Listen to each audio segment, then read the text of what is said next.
This weekend, Labour's annual conference takes place against the backdrop of extraordinary political turbulence. September has been a difficult month for Prime Minister Keir Starmer, marked by a series of controversies that have shaken confidence in the government and the party leadership. What was once expected to be a confident showcase of Labour in government has instead become overshadowed by a succession of scandals. The month began with the resignation of Deputy Prime Minister Angela Rayner over her tax affairs. The loss of such a senior and visible figure was a heavy blow, coming at the time when Labour is struggling to maintain unity and project stability. Rayner's departure not only deprived Starmer of a crucial political ally, but also signalled that questions over integrity and transparency would continue to plague the government.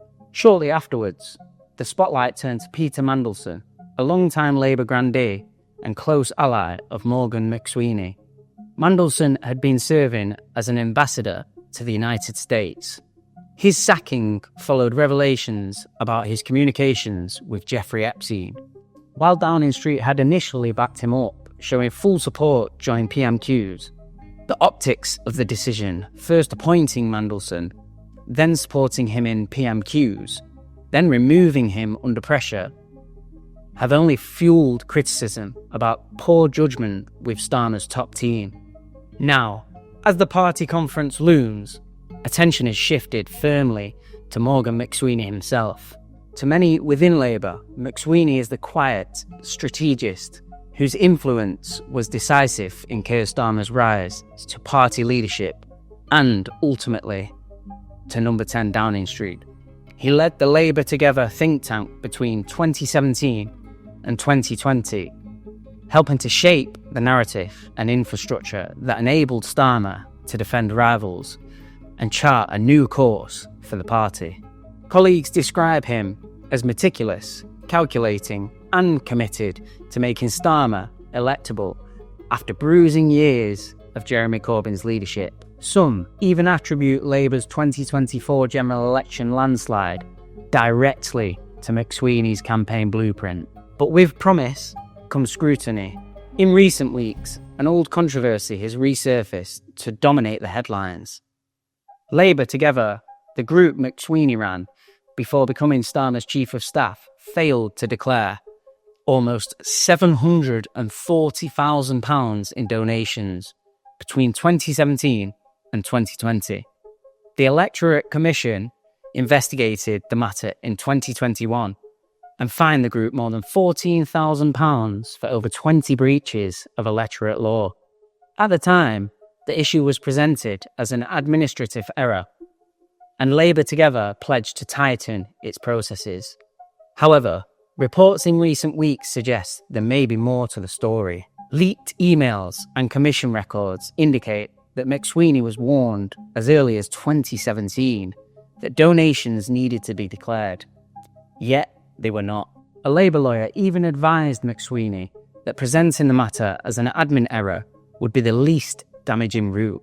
This apparent contradiction has reignited questions about McSweeney's handling of donations and whether the problem was negligence or something more deliberate. Following the pressure Conservatives had already applied over Angela Rayner's tax affairs, pressure that ultimately contributed to her resignation, and what many commentators have described as Kemi Badenoch's best performance at PMQs, when she pressed Starmer hard over Peter Mandelson's link to Jeffrey Epstein. He says the ambassador has expressed full regret, but the victims of the paedophile Jeffrey Epstein have called for Lord Mandelson to be sacked. And just so the House is aware, in 2019, Jeffrey Epstein was convicted of child prostitution and sex trafficking that took place between 2002 and 2005. That is the precise period which Lord Mandelson called Jeffrey Epstein his best pal. Was the Prime Minister aware of this intimate relationship when he appointed Lord Mandelson to be our ambassador in Washington? The opposition has now turned its sights on Morgan McSweeney. The Conservative Party has seized on these revelations regarding these leaked emails. Party chairman Kevin Hollinrake has written to both the Electoral Commission and the Parliamentary Standards Commissioner, calling for fresh investigations. He alleges that the undeclared funds amounting to a secret slush fund used to propel Starmer to a Labour leadership, even urging police involvement. Keir Starmer, opposition, and indeed when he entered office, said everything would be open, transparent, of course. Now, donations are key to that. And what we've seen, this organisation, Labour Together, which is kind of a sister organisation to the Labour Party, has been accumulating huge amounts of money, £740,000, and not declaring those donations. It's as simple as that. While such rhetoric is politically charged, it underscores how seriously the opposition believes the issue could damage the government. Labour's response has been to close ranks around McSweeney. Senior ministers, including Work and Pensions Secretary Pat McFadden, have defended him as a highly talented individual and dismissed the rout as a Tory smear campaign. They argue that the matter was already dealt with years ago and that action was taken. The Electoral Commission, for its part, has confirmed it sanctioned Labour Together in 2021, but is now reviewing whether new material provided by the Conservatives indicates any additional breaches. For McSweeney, the stakes are high. Once regarded as Starmer's indispensable strategist, he now finds himself blamed for a litany of Labour's recent difficulties. The government's poor polling, the rise of Reform UK, the Mandelson fiasco, and the diverse welfare vote. Allies insist that he remains central to Starmer's operation, but critics within the party see an opportunity to question his judgment and press for change of direction. The timing could hardly be worse for Labour. Annual conference is meant to be a stage-managed opportunity to demonstrate unity, ambition, and competence. Instead, the leadership finds itself firefighting on multiple fronts.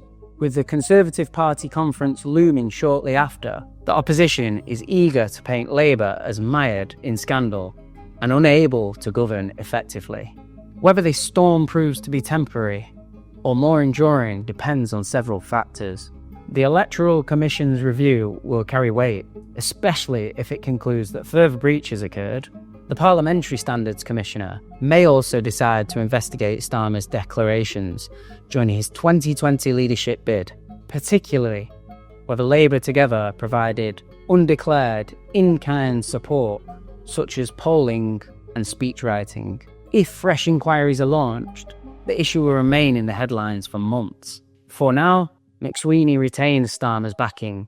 The Prime Minister has long valued his Chief of Staff's strategic instincts and loyalty, often defending him publicly against internal critics. But history shows that political pressure can erode even the closest of alliances. The resignations of Rayner and Mandelson in recent weeks demonstrate how quickly circumstances can shift. Only 2 months ago, Angela Rayner was widely viewed as the natural successor to Keir Starmer if he were ever forced to step aside or be voted out as Prime Minister. She was Deputy Prime Minister, a fixture on the front benches, and the most visible symbol of Labour's connection to its traditional working class base. Today, she's not even in the Cabinet Office.